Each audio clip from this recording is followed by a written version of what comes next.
How's it going, everyone? This is K Collections, and here's yet another servant that messes with your emotions. It's not as bad as Astolfo, but it's worse than Dayan. This will be my review on the famous Enkidu, Gil's one and only friend, maybe something more. I know there are a few of you who ship those two. Here are the stats. I'm going to say Enkidu's a guy just because it's been established outside Fate's lore. Upon release, he has the second lowest attack stat among the 5-star Lancers. It's a bit higher than Tama Lancer, but lower than Lancer Artorias. He has the second highest HP stats, which is in between Tamamo and Artoria again. He has a triple quick type deck with a Buster NP.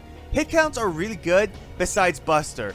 This makes up for his relatively low NP gaining stats. And Art's quick Brave Chain should give you about 30 to 40% NP charge. A quick Brave Chain will give you about 15 to 20%, but will also generate about 35 crit stars. His active skills are good, but they do need some improvements. Transfiguration is solely meant for his NP attack, but without a Buster Brave Chain, you're not fully utilizing the effects. The increase in Arts or Quick is random. It'll work so much better if the increase in Quick was guaranteed, because that's his main form of attack. His second skill is very situational until the upgrade, which adds an evasion, which is very helpful. The last skill, probably his most unique one, can heal up to 65% of his max health. A 10,000 healing skill is the highest in the game. Now the biggest downfall is that it's a 10-turn cooldown when maxed out, so you're most likely going to use this once in battle, which affects the timing if you want to use this skill just to remove any annoying debuffs. Max out his first skill, then his third, then his second. Passive skills are really lacking, which is a shame, especially for an iconic character. His Noble Phantasm is a single target that will decrease defense first before damage. It also stuns divine type enemies. You want to use his NP attack first within an NP chain so that the follow-up attacks will deal more damage thanks to the decrease in defense. For CE recommendations, focus on increasing his quick performance. That's the attack you'll use majority of the time. With Dangerous Beast, he can create around 40 stars with a quick Brave Chain. I would go with Dumplings over Flowers for the increase in NP damage. I also recommend Great Heroes because it increases his main strengths. The Knight's CE is meant for using his NP sooner while still giving him a boost in quick. If you want to improve his NP gains, Fox Dream is a nice combination that consistently generates some stars. While Lifesaver is more of a durability CE, after revival, he can heal majority of his HP to fight even longer. It'll make his survivability stronger. Moving on to my favorite part, team strategies. With Gilgamesh and Caesar, you'll have a strong crit team. Enkidu can provide the stars, Gil can be your crit servant thanks to the high star absorption he has, and Caesar can be your main crit supporter. Main weakness is that there's no team survivability. No one can survive NP attacks with the exception of Enkidu after his rank up. Also, the lack of arts chains will hurt your team's NP gains. You know I had to recommend his best friend. Gil has high star absorption, so stars created by servants will go to him. He also has a star gathering skill, making him more reliable, as well as a team attack buff. Gil and Enkidu have amazing NP chain synergy. Use Gil's Noble Phantasm after Enkidu's, that'll increase the damage output done to servants, and with the decrease in defense, you'll inflict even more damage.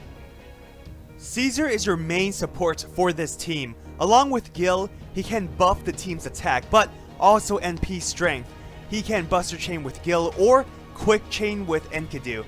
His third skill post rank up is probably the most effective skill for the servants. He can increase Gil's crit damage or increase Enkidu's star generation, and with a 5-turn cooldown, you can shift effects according to the situation. Use his NP second to gain more stars. Another team you can use is an all-Lancer team. You want to focus on Buster and Quick type attacks. Shisho and Brynhildr can offer that balance. This servant's lineup is meant for boss battles. If you're facing divine servants, even better. The main strength for this team is the crit potential. Enkidu provides the stars, Shisho will be your main crit servant, and Brynhildr will be a split between support and damage dealer.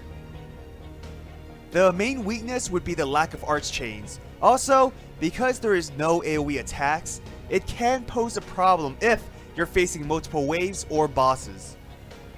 Shisho, as you know, is a divine killer. If you aren't able to one-shot your enemy, the enemy will be stunned for that turn. Enkidu could then stun them next turn with his NP attack. I would recommend not chaining their NPs for that reason. Now, if the enemy isn't divine, then use Enkidu's attack first to lower the defense, then chain it with Shisho's. She will be your main crit servant due to having an 80% chance to increase crit damage and star absorption. Therefore, Enkidu will provide the stars for her. Shisho can also increase his quick performance, although I have to admit you should save that for her own NP attack. Brynhildr is a mix between a support and damage dealer. She can increase the star absorption of a servant, herself included. During the turns where Shisho's skill are on cooldown, you can have her, Bryn, or Enkidu become your backup crit servant. The skill also heals the target, keeping them alive longer. Her Noble Phantasm also increases star generation, which is great for Enkidu. Use her NP attack last within an NP chain to increase the damage done to her beloved enemies. If enemies aren't her beloved, then it doesn't really matter the order of NP attacks. Just make sure to use Enkidu's first for the defense reduction. My final thoughts on Enkidu: he's a tank and a strong star generator. His NP gains are good depending on his brave chains. NP attack can be very strong since it decreases defense and if you use his buster buff. His main strength is his survivability. Overall, he's a versatile lancer. So, should you summon Enkidu?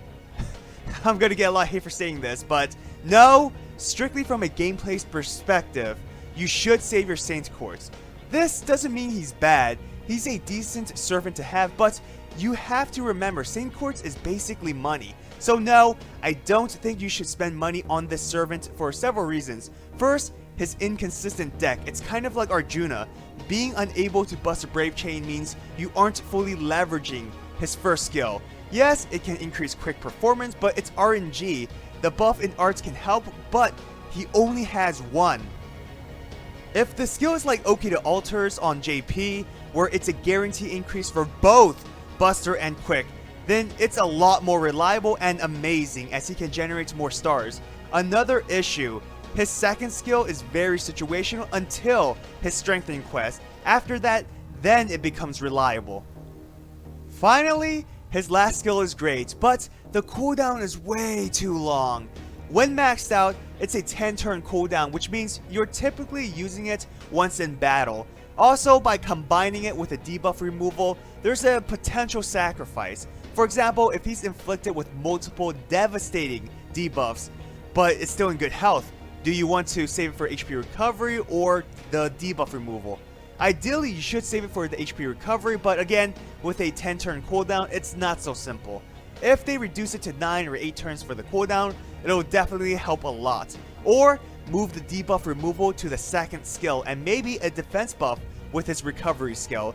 If future strengthening quests tweak his skills a bit more, then I would recommend him. But as of right now, he's a decent servant, not worth spending money on.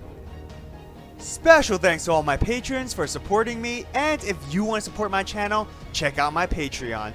So, what are your thoughts on Enkidu? I know I was a bit harsh on him, believe me, he's one of my favorite servants.